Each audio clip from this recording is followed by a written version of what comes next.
Haribol, Namaste. My name is Janapati Das, and we are joining again today to read some more from the Krishna book. Thank you for joining tonight, and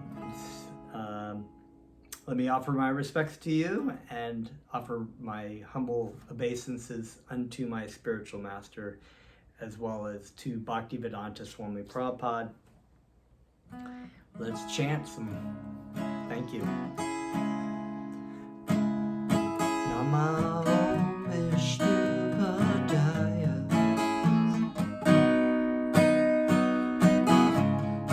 Krishna Prasthaya Bhutale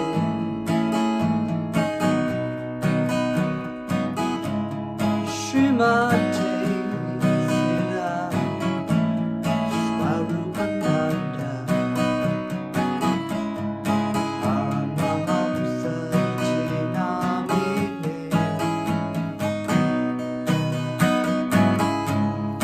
Namo Vishnu Padaya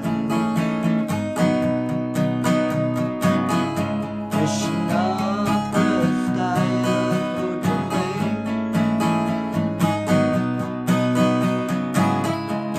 Srimate Sila Swarupananda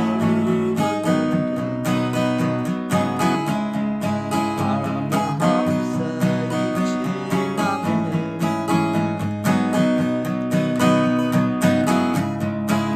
Bhaja Shri Krishna Chaitanya Prabhu Nityananda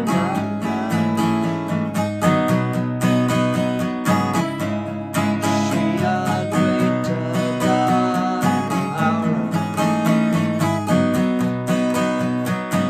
Shri Vasudeva Bhaktavrinda Bhaja Shri Krishna Chaitanya Prabhu Nityananda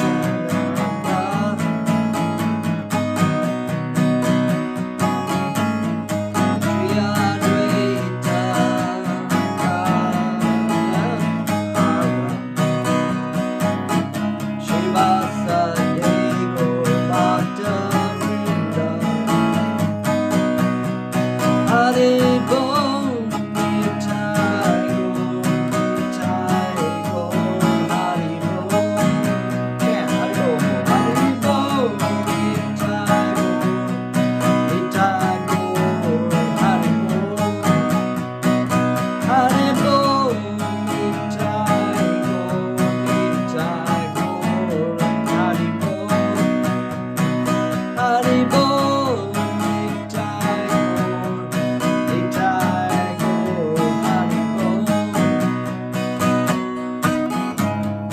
Hare Krishna,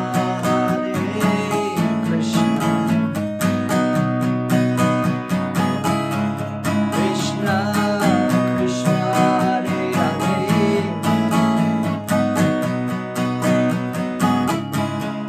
Hare Rama,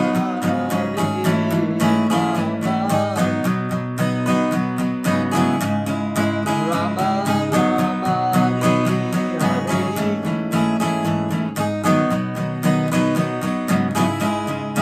Hare Krishna,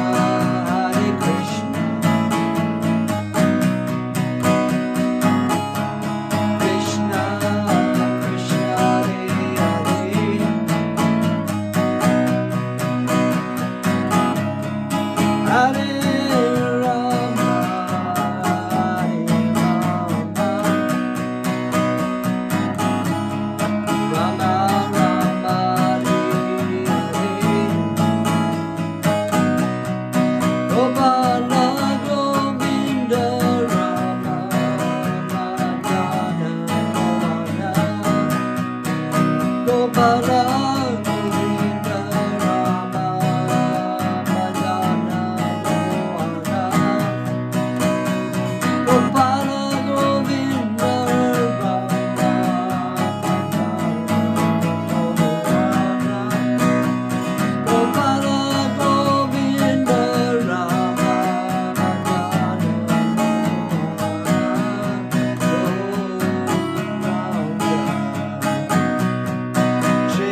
Okay, Haribol.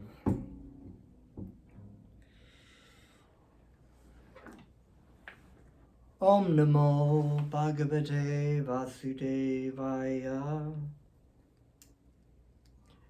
So we are continuing in the Krishna book, reading about the prayers to Lord Krishna by Lord Brahma. And there were so many wonderful things in the story about that Lord Brahma, of course, realizing his limited position, even though he's so powerful as the creator of the universe, his ability to understand even a fraction of the Supreme Personality of Godhead was limited. He tried to steal the boys and the calves from Krishna to see Krishna see what he was going to do. He kind of was a little presumptuous about his relationship there with Krishna. So he was praying, and he was praying basically that idea that people who try to speculate or try to understand the absolute truth with the limited powers of their mind will never ever come to understand the Supreme Personality of Godhead. And barely you can even understand the material world with your mind. Although people like to believe they're very learned, the professors and philosophers and atheists tend to believe that they're very learned and knowledgeable, and that they know something that other people don't know, but actually they know very little. That's Bhaktivedanta Swami Prabhupada would say. They have a very poor fund of knowledge. Doesn't matter what kind of learning, what kind of education, what kind of university you've gone to. Gorakishore Das Babaji was an illiterate, but he was a pure devotee of Krishna and very, very intelligent, so that when he would tell his disciple, Bhakti Siddhanta Saraswati, who is my great-grandfather's spiritual master, the spiritual master of A.C. Bhaktivedanta Swami Prabhupada, one of the most amazingly intelligent and wise individuals in the sampradaya, or the lineage of spiritual masters. But he approached Gorakishore Das Babaji for initiation, and Gorakishore Das Babaji said, "You are too stupid to be my disciple." He was like, and Bhakti Siddhanta was very humble. He just kept coming back, and he finally said, "If you do not take me as your as your disciple, I will jump off the bridge into the river and drown myself." And so Gorakishore Das Babaji is like, okay. So this attitude is not the understanding about the absolute truth. The Vedic knowledge is received in a humble position from a pure devotee of Krishna, or from Krishna himself, as this case with Lord Brahma. And it is not accumulated by any kind of university knowledge or any kind of material intelligence. It's actually received via the heart from the pure lover of Krishna. Brahma addressed Lord Krishna as Achyuta because the Lord is never forgetful of a little service rendered by his devotee. He is so kind and affectionate towards his devotee that a little service by them is accepted by him as a great deal. It's not very hard to serve Krishna. Even the littlest thing that you can offer to Krishna, a little service, sometimes people don't even know what the service they're doing, but it's very beneficial.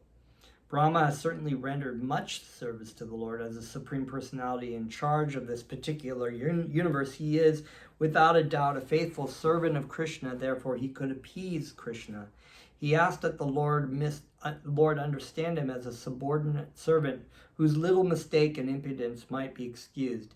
He admitted he was puffed up by his powerful position as Lord Brahma, because he is a qualitative incarnation of the mode of passion within this material world. This was natural for him.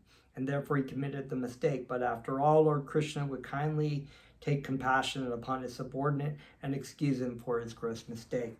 This is Lord Brahma. He's spiritually elevated, more spiritually elevated than most people in the universe. And yet, he can become puffed up. What's to say as people who have, I am the principal of this kindergarten, and all these children are under my, people get really puffed up by whatever accumulation they might get. They might have an ability to sing, and they become famous, and they become very puffed up, but in 20 years, nobody's going to remember them. They'll be fat, and sometimes they get on drugs, and nobody wants to buy their records anymore, and they try to go back, make a comeback, but already the new flavor has come into town, and people are interested in this singer now. So it's easy for people in this material world to become puffed up. This is all what we're all infected with in this disease of material conditioning, of thinking we are great, we're the number one. Everyone's feeling like they're number one, they're Krishna, and everybody else is there to serve them in some way. So this is why, of course, why our material world has so much pain and suffering and war and disease. It's like everybody is self-centered and selfish. They take what is not really theirs to take. Lord Brahma realized his actual position. He is certainly the supreme teacher of this universe, in charge of production of material nature consisting of complete material elements: false ego, sky, air, fire, water, and earth. Such a universe may be gigantic, but it can be measured just as we measure our body as 7 cubits. Generally, everyone's personal bodily measurement is calculated to be 7 cubits of his hand. This particular universe may appear as a very gigantic body, but it is nothing but the measurement of 7 cubits for Lord Brahma. Aside from this universe, there are unlimited other universes which are outside the jurisdiction of this particular Lord Brahma. As we've been talking about, there are unlimited material universes. This particular Lord Brahma with 4 heads is the creator of this universe. This living entity is this Lord Brahma. But there are so many Lord Brahmas of other universes which have millions of heads. And so it's not a very big thing. Just as the innumerable atomic infinitesimal fragments pass through the holes of a screened window, so millions and trillions of universes in their seedling forms are coming out from the bodily pores of Mahavishnu, and that Mahavishnu is but a part of the plenary expansion of Krishna. Under these circumstances, although Lord Brahma is the supreme creature within this universe, what is his importance in the presence of Lord Krishna? Lord Brahma therefore compared himself to a little child within the womb of his mother. If the child within the womb plays with his hands and legs, and while playing touches the body of the mother, is the mother offended with the child? Of course she isn't. Similarly, Lord Brahma may be a very great personality, and yet not only Brahma, but everything that be is existing within the womb of the Supreme Personality of Godhead. The Lord's energy is all pervading. There is no place in the creation where it is not acting.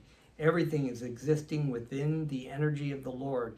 So the Brahma of this universe, or the Brahmas of many other millions and trillions of universes, are existing within the energy of the Lord.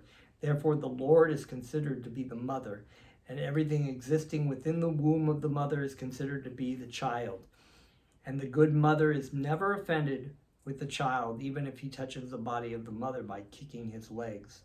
Lord Brahma then admitted that his birth was from the lotus flower which blossomed from the navel of Narayan after the dissolution of the 3 worlds, or 3 planetary systems known as Burloka, Burvarloka, and Svarloka. So the lower, the middle, and the upper planetary systems. So there's a very detailed description of how the universe is in the Srimad Bhagavatam, and this particular universe is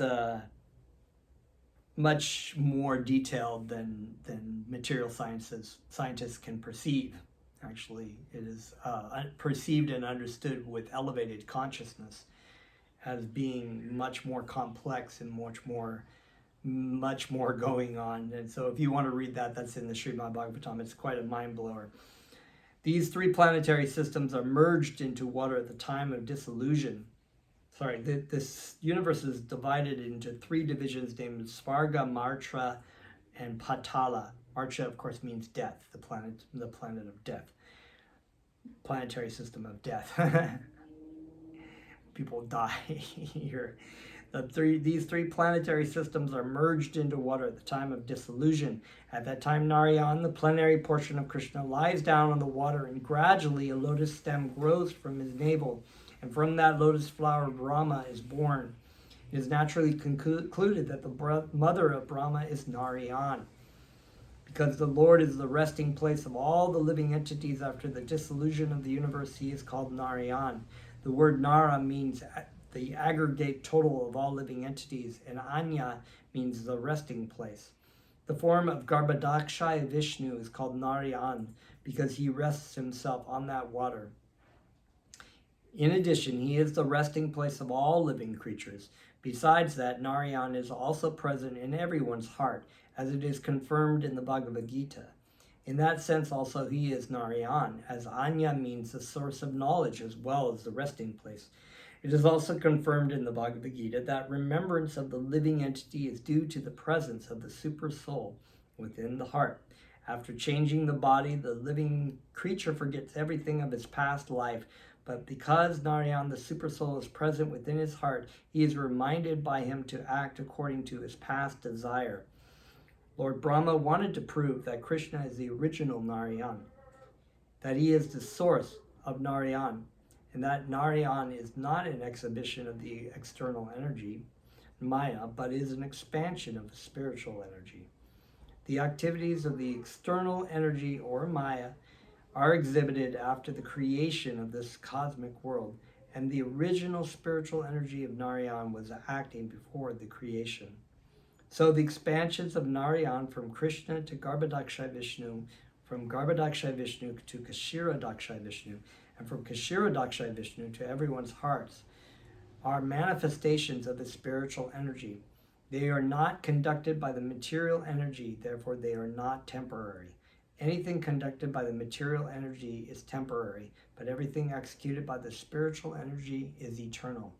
This is a very wonderful and very deep and complex subject of how Krishna expands himself through many different energies to manifest the material world, to enter into to the living entities' hearts, to enter into all to the atoms. It's very, very amazing. Lord Brahma reconfirmed his statement, establishing Krishna as the original Narayan. He said that the gigantic universal body is still resting on the water known as Garbhodaka. He spoke as follows: "This gigantic body of the universe is another manifestation of your energy. On account of his resting on the water, this universal form is also Narayan, and we are all within the womb of this Narayan form. I see your different Narayan forms everywhere. I can see you on the water. I can feel you within my heart. And I can also see you before me now. You are the original Narayan. My dear Lord, in this incarnation you have proved that you are the supreme controller of Maya. You remain within the cosmic manifestation, and yet the whole creation is within you. This fact has already been proved by you when you exhibited the whole universal creation within your mouth before your mother Yashoda. By your inconceivable potency of Yoga Maya, you can make such things effective without external help. My dear Lord Krishna, the whole cosmic manifestation that we are visualizing at present is all within your body, and yet I am seeing you outside, and you are also seeing me outside. How can such things happen without being influenced by your inconceivable energy?" Lord Brahma stressed herein that without accepting the inconceivable energy of the Supreme Personality of Godhead, one cannot explain things as they are.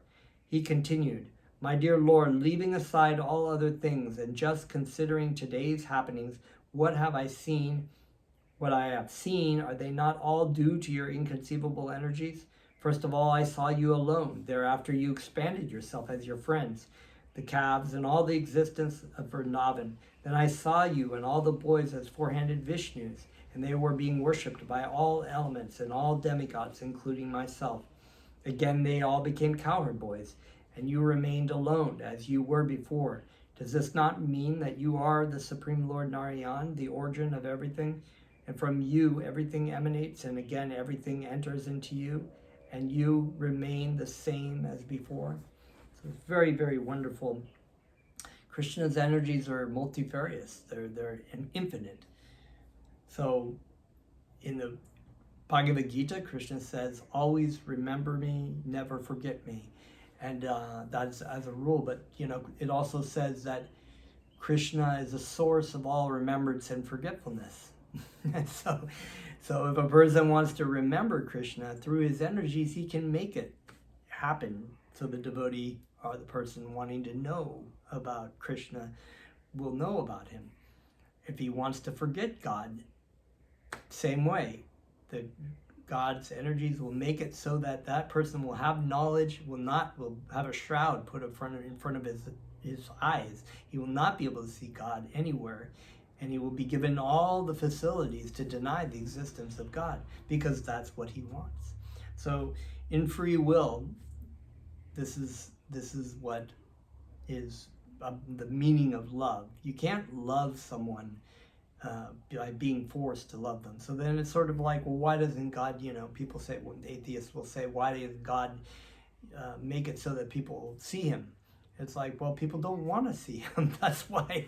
It's very simple. They'd rather be playing God. They'd rather be the God themselves. They'd rather be the center of attention and be the selfish person who, controls and tries to enjoy the material world and fails over and over and over again.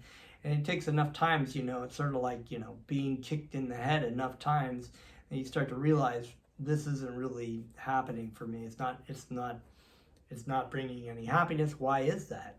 And then you start to inquire, you start to wonder, and you start to ask God, why am I suffering? And then it's just, then the energies make it happen so that you can understand why you are suffering in this world, who you are, what your purpose of your life should be, what your eternal purpose is.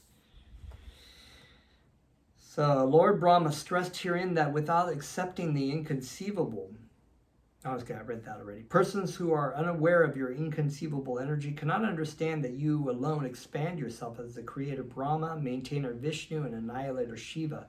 Persons who are not in awareness of things as they are contemplate that I, Brahma, as the creator, Vishnu is the maintainer, and Lord Shiva is the annihilator. Actually, you are alone everything, creator, maintainer, and annihilator.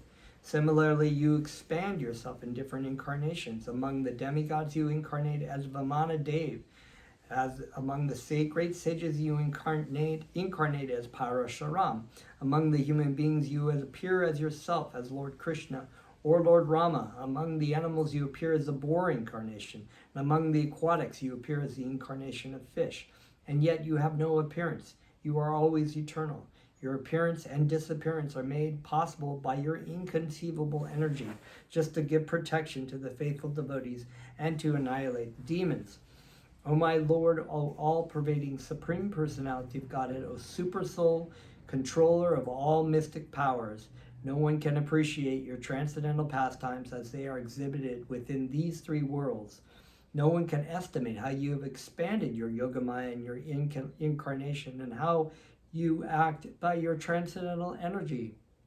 My dear Lord, this whole cosmic manifestation is just like a flashing dream, and its temporary existence simply disturbs the mind. They've often said, this is a dream. Not that the material world is an illusion, that it doesn't exist. It does exist, but it's temporary, and it's flashing, it's fleeting. It's the things that you strive for.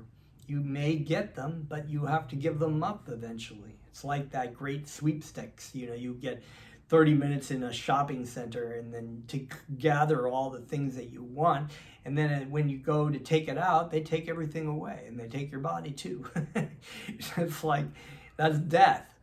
So people are striving and trying so hard to accumulate and find happiness in this world, and they don't even realize that this will all end. If not, if not, it could be any time. It could be tomorrow that it could all end. Nobody has a real guarantee. No one has a real contract that says I'm going to live forever, or I'm going to live to 90. Then that's the promise. It's like I had a friend who was 21 and she got hit by a car, and she was about to get married and whatever, do her life. And sometimes people are born and they live 5 years, they get cancer, and that's the end. It's like, so there is no guarantee. Even if you do live to be 80 or 90, by the time you reach 60, things start to hurt and fall apart. It's like, and then you're going to get surgery for things, and you don't feel as good. Things don't work as well. You learn slower. You gain weight, and it's just like, it's all a bummer. It's like the material body is just full of suffering, and that's because, but yet we feel like, wow, why is it, I feel the same person, even though I'm 90, I feel the same, like I'm the same person as I was when I was 16. It's because you are, but your body is consistently changing, and your body will come to an end, but you will not. So, my dear Lord, the whole cosmic manifestation is just like a flashing dream, and its temporary existence simply disturbs the mind. It's another good point. It's all a disturbance, it's all a distraction, it's all an agitation of the mind. You go for one thing, and then you're like, oh, your mind's like, you're like, oh, that wasn't very good, but your mind's like, well, I didn't tell you to do that. Go for this thing, and then you're like, go off and you get this thing, and then you're like, your mind's like, I didn't tell you to do that. Go do this, and then so it's just your mind dragging you along from one thing to another. Do this, do that, do this, do that. And none of it is happy. It's like that book, The Giving Tree. The guy, he just goes along and he just takes, and ends up cutting down this tree. It's like the tree is like still trying to give it to him, and he's like, and in the end he's old and he has to sit on the stump, and everything he achieved for was just fleeting. As a result, we are full of anxiety in this existence. That's a great point. We're always in anxiety about, will I get this? Will I be happy? Will I love this boy? Will I love this girl? Will I get the job? Will I get the car? It's just one anxiety after another. Will I be happy in this life? To live within this material world means simply to suffer. It suffers if you're in ignorance about who you are. If you understand that you're part and parcel of the Supreme, if you are a living entity, you will still suffer things, but you will have an understanding. You'll have an equilibrium of understanding that, well, this is not who I am, but my relationship with God is more important. So I cultivate that relationship, and that will continue on when this body has died. To live within this material world means simply to suffer and to be full of miseries, and yet this temporary existence of the material world appears to be pleasing and dear on account of its having evolved from your body, which is eternal and full of bliss and knowledge. It's not like there aren't good things and nice things that happen, but it's just that we can't really hold on to it. It's just something that comes and goes. We have some happiness, we have some distress, and a lot of distress, and most of the time it's just trying to maintain ourselves. But as they say in the Bible, where is thy sting, death? It's like, if you understand that you're not the body, the sting of death will not bother you. The conclusion is therefore that you are the supreme soul, absolute truth, and the supreme original person, and although you have expanded yourself in so many Vishnu forms or in living entities and energies, by your inconceivable potencies, you are the supreme one without a second. You are the supreme supersoul. The innumerable living entities are simply like sparks of the original fire.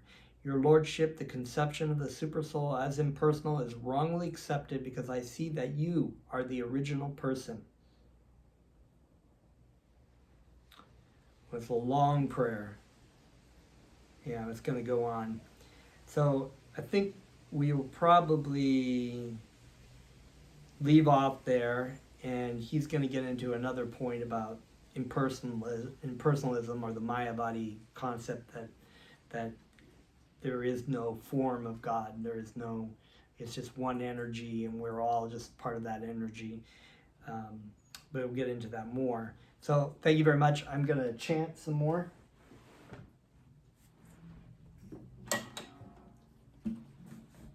Feel free to like and subscribe if you haven't already, and please share.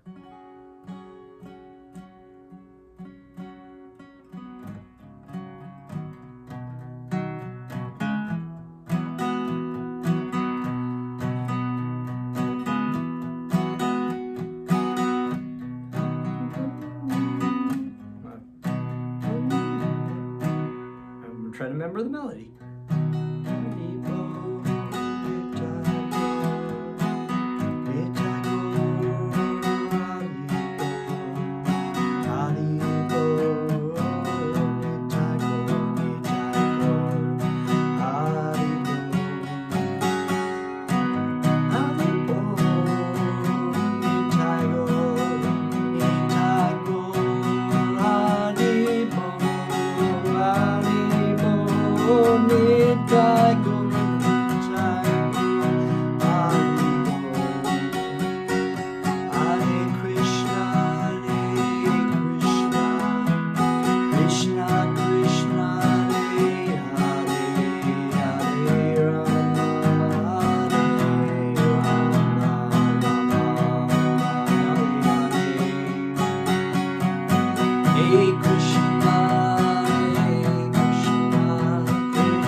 Thank you. That's all for Krishna Book Reading 33.